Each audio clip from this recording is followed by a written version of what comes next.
Her er en af Ida og Rebekkas historier. Ja. Engang var der en mand, der hed Naga til efternavn.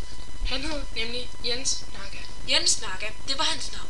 Ja, han var meget, meget uheldig, fordi at man kan bare ikke, altså han boede i Esbjerg, men man kan bare ikke hedde Jens Naga og så bo i Esbjerg. Nej, fordi Jens Naga, han døde nemlig.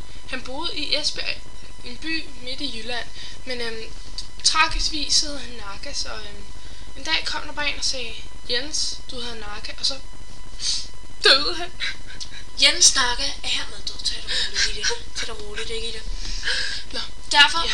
pointen i den her historie er, aldrig hed Naga til efternavn. Hvis du hedder Naga til efternavn, så forsvind nu.